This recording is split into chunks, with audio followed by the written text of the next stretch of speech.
Season 3 episode 1 start होता है और हमें दिखता है एक हंटर जो डंजन के अंदर होता है, तभी अचानक से उसके सामने एक मॉन्स्टर आ जाता है। वो और कोई नहीं बल्कि फ्रॉस्ट मोनार्च होता है, जो हमें सीजन 2 के लास्ट एपिसोड में दिखा था। वो यहाँ किसी फ्रेगमेंट ऑफ लाइट को ढूंढने आया था, तभी वहाँ एक और मोनार्च आ जाता है। वो देखने में काफी अजीब और क्रीपी लगता है। वो दोनों ईस्ट के एक जगह के बारे में बात कर रहे होते हैं, जहाँ शैडो मोनार्च है। मतलब बेसिकली वो जिन्वो की बात कर रहे होते हैं। फिर दूसरा मोनार्च बोलता है ग्रेटेस्ट फ्रेगमेंट ऑफ लाइट भी उसी कंट्री में है। तभी फ्रॉस्ट मोनार्च एक स्ट्रॉन्ग प्रेजेंस महसूस करता है और हमें दिखता है कि वहाँ एक और हंटर आ रहा होता है। आप लोग गेस करो कौन हो सकता है ये। फ्रॉस्ट मोनार्च समझ जाता है कि ये उसी की चाल थी हमें यहाँ बुलाने के लिए। तभी वो हंटर बोलता है तुम लोग कहीं कोरिया की तो बात नहीं कर रहे। फ्रॉस्ट मोनार्च कहता है अगर हम बात कर भी रहे हो तो तुम्हें क्या। इधर वो दूसरा मोनार्च एक पोर्टल खोलता है और फ्रॉस्ट मोनार्च को बोलता है हमारे पास इन सब चीजों के लिए टाइम नहीं है। फ्रॉस्ट मोनार्च भी कहता है अगर तुम हमें रोक सकते हो तो रोक लो, और जाने लगते हैं। वो हंटर बोलता है मैं तुम्हें इतनी आसानी से जाने नहीं दूंगा, और वो अटैक कर देता है। लेकिन फ्रॉस्ट मोनार्च एक आइस वॉल बना करके उसके अटैक को रोक लेता है। हमें पता चलता है कि ये हंटर और कोई नहीं जिन्वो के फादर होते हैं।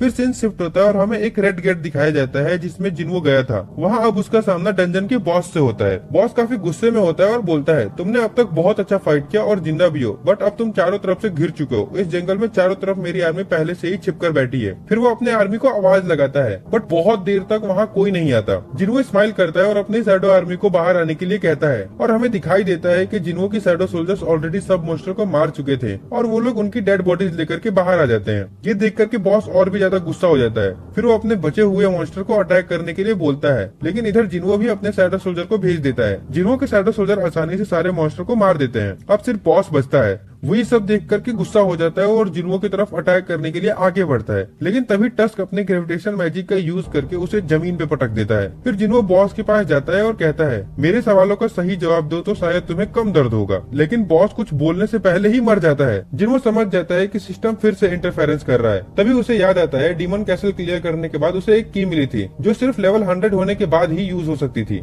क्योंकि जेजू आइलैंड रेड के बाद उसका लेवल 100 हो चुका था, तो वो उस की को अपने इन्वेंट्री से निकालता है और उसके सामने उस की सारी इन्फॉर्मेशन आ जाती है। उसे पता चलता है कि ये की डबल डंजन वाले टेम्पल की है, वही डबल डंजन जहाँ जिन्वो को उसकी पावर मिली थी। ये काफी बड़ी बात होती है जिन्वो के लिए, क्योंकि जिस सिस्टम की वजह से वो इतना स्ट्रांग बना है उसके बारे में वो कुछ नहीं जानता। और जब भी उसने सिस्टम के बारे में जानने की कोशिश की तब सिस्टम ने इंटरफेरेंस कर दिया। लेकिन अब फाइनली सिस्टम खुद उसे बुला रहा था। वो सोचता है चलो फाइनली अब सिस्टम के बारे में जान पाऊंगा। लेकिन तभी वो देखता है कि इस की पर एक टाइमर लगा है 417 घंटे का, मतलब वो अभी यूज नहीं कर सकता उसको। वो सोचता है इतना वेट किया है तो थोड़ा और सही।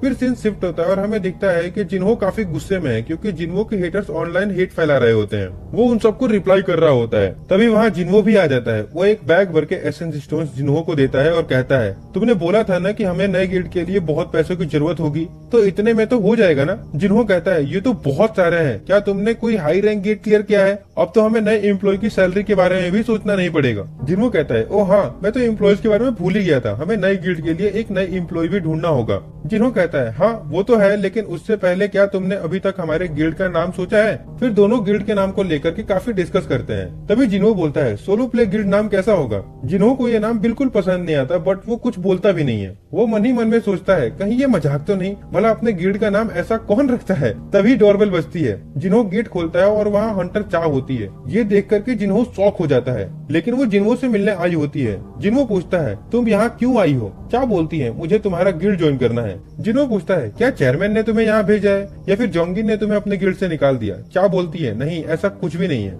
जिन्हो पूछता है तो फिर तुम्हें हमारा सोलो प्ले गिल्ड क्यों ज्वाइन करना है? ये सुनकर चा शॉक हो जाती है। वो पूछती है क्या तुम सच में अपने गिल्ड का नाम सोलो प्ले रखे हो? जिन्हो कहता है हाँ, मैंने और हमारे वाइस गिल्ड मास्टर ने मिलकर डिसाइड किया है। जिन्हो बोलता है वेट, मैंने कब डिसाइड किया? और मैं जो नाम सजेस्ट किया था उसका क्या? जिन्हो कहता है तुमने कुछ कहा ही नहीं, तो मुझे लगा तुम भी एग्री करते हो। तभी जिन्हो नोटिस करता है कि चा की हार्टबीट बहुत तेज है, लेकिन वो नॉर्मल एक्ट कर रही है। उसे शक होता है कि वो कुछ छुपा रही है। जिन्हो कहता है तुम अभी भी अपने पुराने गिल्ड के साथ कॉन्ट्रैक्ट में हो, तुम हमारे गिल्ड में कैसे ज्वाइन कर सकती हो? चा बोलती है मैं उनको कॉन्ट्रैक्ट तोड़ने के लिए पेनल्टी पे कर दूंगी, जो भी अमाउंट होगा। जिन्हो और ज्यादा डाउट करने लगता है। वो सोचता है इतनी बड़ी पेनल्टी पे करने को भी रेडी है सिर्फ मेरे गिल्ड में आने के लिए। जिन्हो कहता है हमारे पास तुम्हारे जैसे एस रैंक हंटर को सैलरी देने के लिए पैसे नहीं है। चा कहती है मुझे सैलरी भी नहीं चाहिए। जिन्हो पूछता है तो फिर क्यों ज्वाइन करना चाहती हो हमारी गिल्ड? चा ब्लश करने लगती है। सच तो यह है कि उसे जिन्हो से प्यार हो गया था, लेकिन वो कन्फेस नहीं कर पा रही थी, इसीलिए वो बस उसके पास रहना चाहती थी,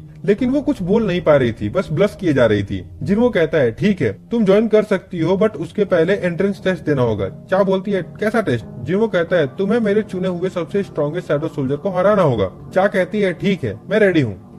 इसके बाद दोनों हंटर एसोसिएशन के जिम में जाने के लिए सोच रहे होते हैं एंट्रेंस टेस्ट के लिए, लेकिन जिम काफी दूर होता है, तो जिन्हो सोचता है क्यों ना शैडो एक्सचेंज स्किल का यूज किया जाए। इसी बहाने उसे ये भी पता चल जाएगा कि वो अपने साथ किसी और को भी टेलीपोर्ट कर सकता है या नहीं। फिर वो चा को थोड़ा पास बुलाता है और शैडो एक्सचेंज स्किल का यूज करता है, और स्किल काम भी कर जाती है और वो दोनों एक साथ जिम में टेलीपोर्ट हो जाते हैं। चा ये देखकर काफी हैरान हो जाती है कि ये कैसे हुआ। जिन्हो बोलता है चलो शुरू करते हैं अब, लेकिन चा कहती है एक मिनट, मैंने अपना वेपन तो ऑफिस में ही छोड़ दिया।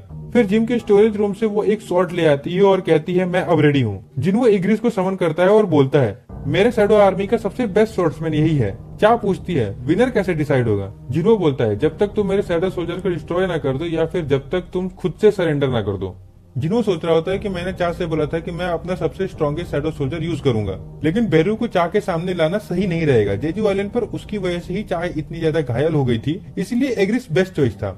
इसके बाद उनकी फाइट स्टार्ट होती है, दोनों की शॉट्स टकराती है, जिसकी वजह से तेज धमाका होता है। तभी हमें दिखाई देता है कि चेयरमैन भी उस बिल्डिंग में होते हैं, उनको भी ये आवाज सुनाई देती है। वो सोच रहे होते हैं कि आज तो किसी हंटर ने जिम के लिए रिजर्वेशन नहीं किया था। फिर वो जिम का कैमरा चेक करते हैं तो उन्हें जिन्हो और चा दिखाई देते हैं। वो सोचते हैं कि ये लोग यहाँ कब आए और क्यों।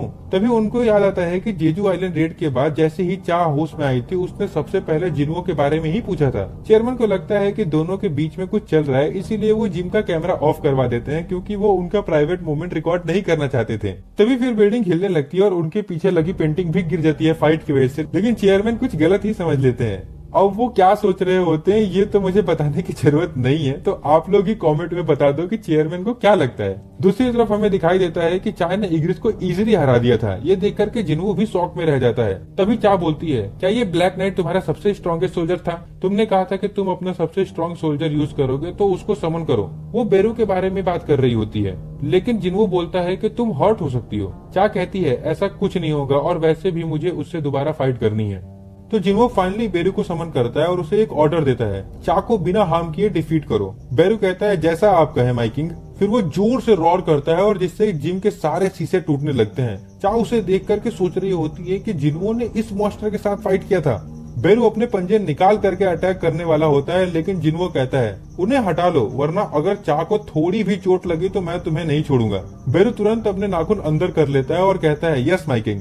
चा अटैक करने के लिए तैयार होती है, लेकिन तभी अचानक बेरू उसके पीछे आ जाता है। चा को याद आता है कि जेजू आइलैंड पर भी उसने यही किया था। वो कहती है तुम्हें क्या लगता है कि मैं दोबारा सेम ट्रिक में फंसूंगी? फिर वो तुरंत अटैक कर देती है अपनी तलवार से, लेकिन बेरू सिर्फ 2 उंगलियों से उस अटैक को रोक देता है। बेरू सोच रहा होता है कि मेरे किंग ने मुझे बिना हर्ट किए ओपोनेंट को डिफीट करने के लिए बोला है, तो इसका बेस्ट तरीका यही होगा कि मैं अपने आप को इतना स्ट्रॉन्ग दिखाऊं कि सामने वाले की लड़ने की इच्छा ही खत्म हो जाए। चा एक के बाद एक अटैक कर रही थी। अब आप सबको पता है कि चा कितनी स्पीड में फाइट करती है, लेकिन बेरू भी कम नहीं था। वो सारे अटैक को इजीली डॉज कर रहा होता है, वो भी एक जगह से हिले बिना, सिर्फ अपने बॉडी मूवमेंट से अटैक को डॉज कर रहा होता है। फिर वो जोर से चा के मुंह पर रोर करता है, जिसका प्रेशर से चा दूर चली जाती है। जिन्हो कहता है विनर ऑलरेडी डिसाइड हो चुका है, क्या तुम अब सेटिस्फाई हो? लेकिन चा बोलती है नहीं, मुझे और फाइट करनी है। जिन्हो को पता था कि बेरू उसके दूसरे शैडो सोल्जर से काफी अलग है, उसका जन्म ही सिर्फ किलिंग के लिए हुआ था, लेकिन जिन्हो देखता है कि बेरू अपने किलिंग इंटेंट को दबा रहा होता है। उनका फाइट दोबारा स्टार्ट होता है, लेकिन इस बार बेरू सिर्फ डिफेंड ही नहीं कर रहा होता बल्कि अटैक भी कर रहा होता है। इस वजह से चा की शॉट भी टूट जाती है, लेकिन फिर चा हार नहीं मानती। वो डिसाइड करती है कि अब वो अपना सबसे स्ट्रॉन्गेस्ट अटैक यूज करेगी और एक ही बार में फाइट खत्म करेगी।